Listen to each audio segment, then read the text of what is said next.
Which is your favourite domestic competition? Which of the big three European leagues do you think is the best? And there's lots of ways you can slice and dice this. There's lots of metrics you can use to argue your case, and there are lots of strengths and weaknesses of each one. And who would make a team of teams if you took the team of the season for the top 14, the URC and the Premiership, and you put them together into 115? I'm going to go through that process. 2 reasons why I'm doing so. Number one, the top 14 is back this weekend, which is nuts. They basically play 11 months of the year. And number 2, I just get the sense the excitement for the international rugby is so great at the minute. There is so much hype about this weekend that it's almost getting too much and you need a distraction. So I'm happy to bring you one and also help you pass the time, because I don't know about you, time is moving very, very slowly waiting for the rugby tomorrow, which, what a day of rugby, by the way. Samoa against Fiji, Australia against Argentina, then New Zealand against South Africa. My day is then going to finish with the late one, Bordeaux against La Rochelle in the top 14. There's Montpellier against Toulon. There's Women's Rugby World Cup as well. I'll cover as much of it as I can on the channel tomorrow. So if you appreciate the content, drop a little thumbs up on the video, hit subscribe, and get stuck in the chat. Because let's talk about the different leagues that there are. Top 14 back already. And it does tell you a little something when you look at the team of the season. The team of the year last season features players from the top 4 clubs and no clubs outside of the top 4. The 4 semi-finalists contribute all 15 players from Toulouse, Bordeaux, Toulon and Bayonne. And that's it. And that does tell you something. There is a gap in quality between the top and the bottom. There is a little case of the haves and the have-nots, because the salary cap is so big that the people that are able to spend it can attract star names, as you see from UBB and Stade Toulousain, who competed in the final.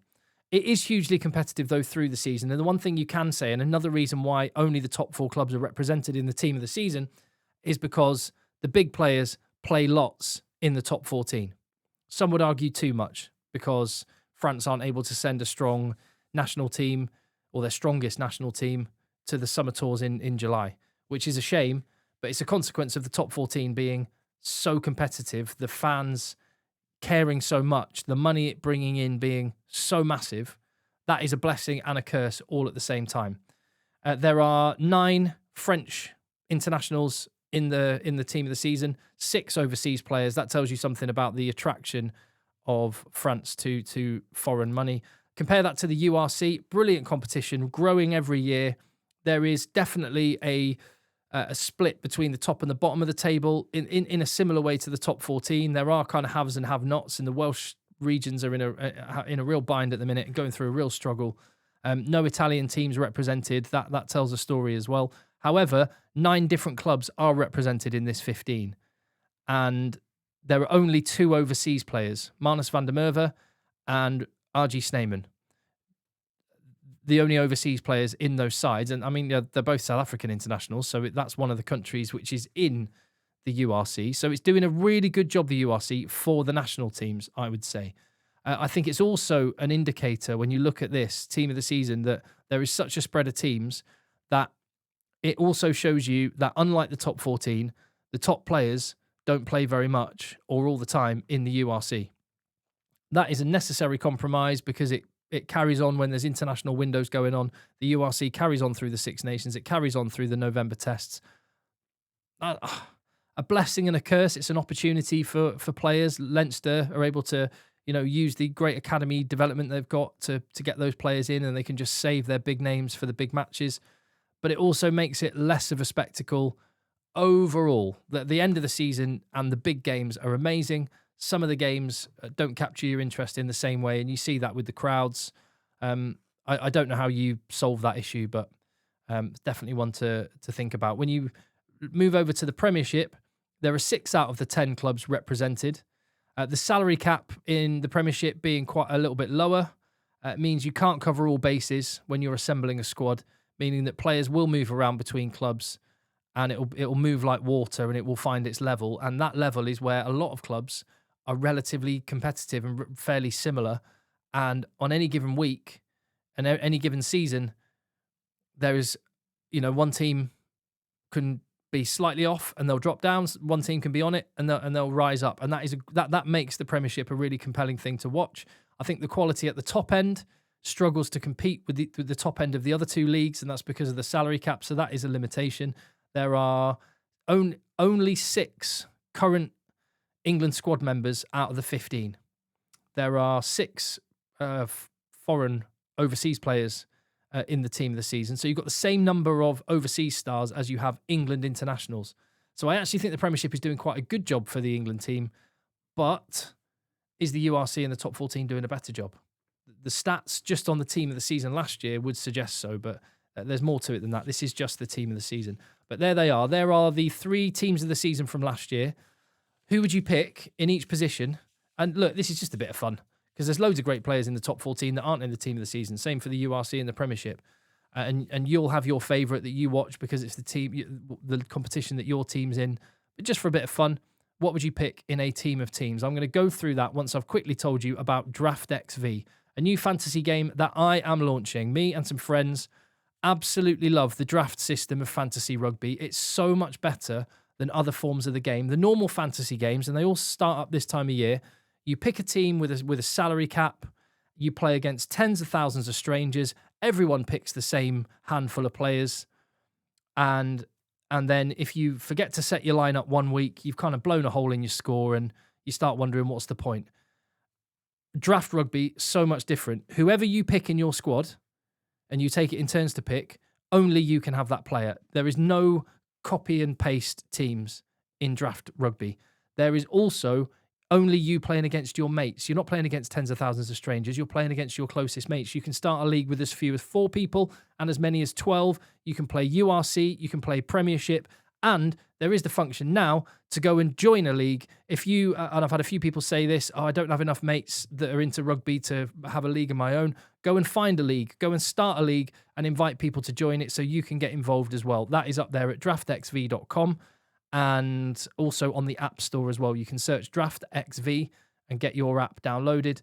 You can go and check out the rankings that we've got for the top players in the URC. Start thinking who you're going to draft first. Same for the Premiership. And yeah, draftxv.com, DraftXV in your App Store.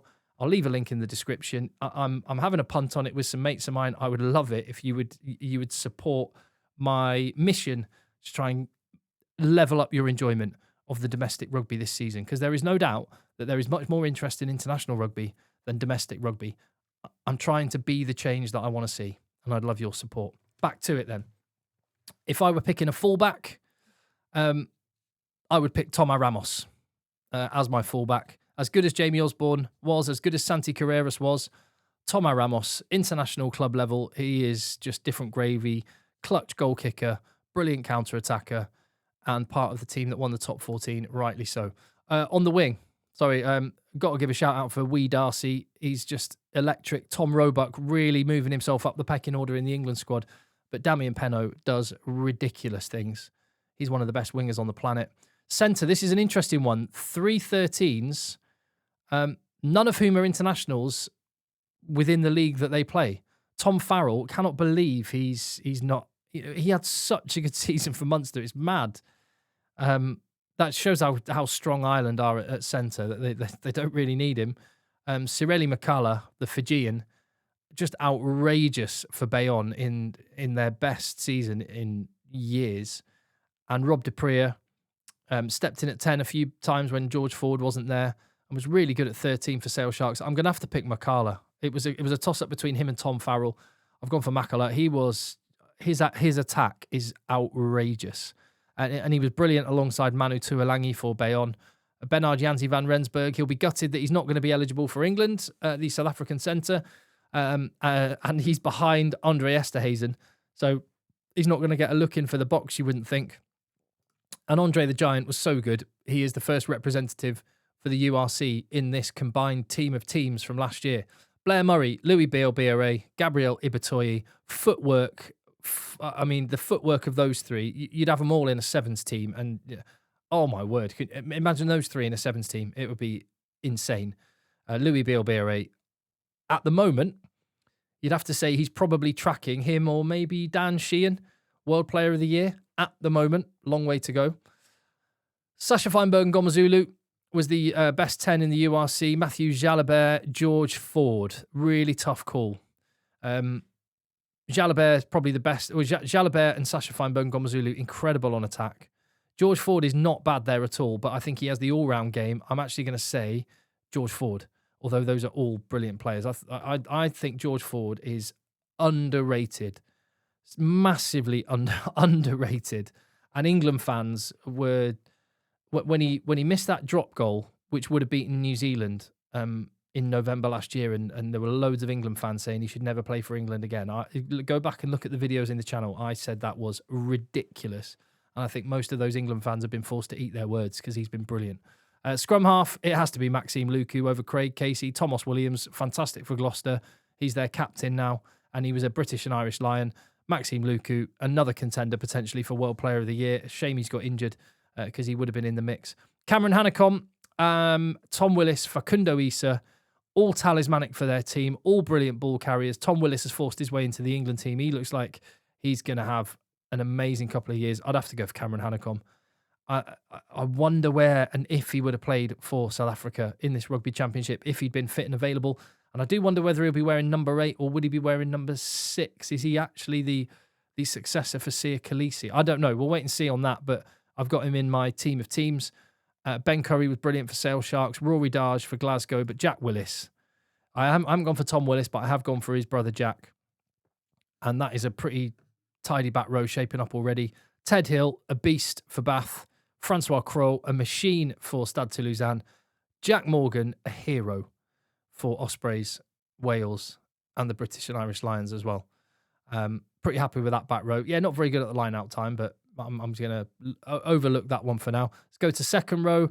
Thibaut Flamont. He didn't play as much international rugby as he would have liked. Joe Batley, still on the outside of the England team, but he was really good for Bristol. Tyg Byrne, absolute warrior. He's in. So, yeah, 4 from the URC now. What are we at? 3, 6 for top 14 and a single player, George Ford, for the Prem. When I look at the second row, though, Dave Ribbons, captain of Toulon, got them to the semi-final and was absolutely outstanding. RG Sneyman, the octopus, just does ridiculous things. Offload, holding the ball like it's one of those little mini rugby balls in his hand. Maro Itoje has been back to his best the last year or so, and he was brilliant in club colours for Saracens. I've got him in, so that is the front. So it's just the front row to go, isn't it? Thomas Dutoy, Vilko Low, Ben Tamafuna.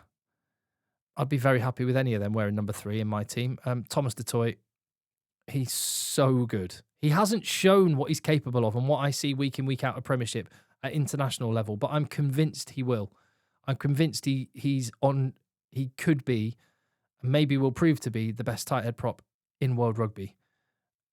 If he plays like he does for Bath, and I know it's a big step up, he will. Hooker, Marnus van der Merwe in the Springbok squad now. Tom Dunn, still outside the England reckoning, but a Bath hero. Maxime Lamotte might be the best 3rd/4th choice hooker in world rugby. He is so good. His jackling is incredible. His set piece is spot on. His hands are brilliant. He just cannot get in ahead of those 2 Toulouse hookers, Julien Marchand and Piato Malvaca. Maxime Lamotte is amazing. There's Gaten Barlow as well, who's in the reckoning. But he's that good that he plays all the time for UBB, and also so good that he wasn't one of the players that went with France to play in New Zealand. So he keeps missing out on international rugby almost because he's too good. And the final one, Jean-Baptiste Gros, Nicky Smith, Jan-Hendrik Wessels. Wessels, I think, he's absolutely long-term going to be the boy in that jersey. Some people in South Africa have said he's the replacement, the ultimate replacement for not Oxenche. Well, yes, Oxenche, but Oz Durant. We'll wait and see about that. I'm going for Jean-Baptiste Gros, who has had one of the best years. And there you go. There is my team of teams. And it does tell you a little bit about the league. Obviously, this is just for a bit of fun, but I have gone with 8 from the top 14, 4 from the URC, 3 from the Premiership. And if you had to kind of rank the competitions, then that would probably be how you rank them. Top 14 out on its own, because it has the money and the clout and the players play every week and the top end quality is there, the international stars it attracts. That does, I love the URC. I love the Premiership for what they are. And maybe the URC, with the South African teams now added, with them being full members now, and with the Premiership only being 10 teams, maybe the URC is starting to move ahead of the Prem. I keep calling it Premiership. It's Prem now, all capitals. Still not sure about that, but I don't like change. There you go. Just a little bit of a thought experiment, just a little bit of fun to try and pass the time before the international rugby is back. Let me know what you think. Get involved in DraftXV, and I will see you on the next video. Thanks for watching.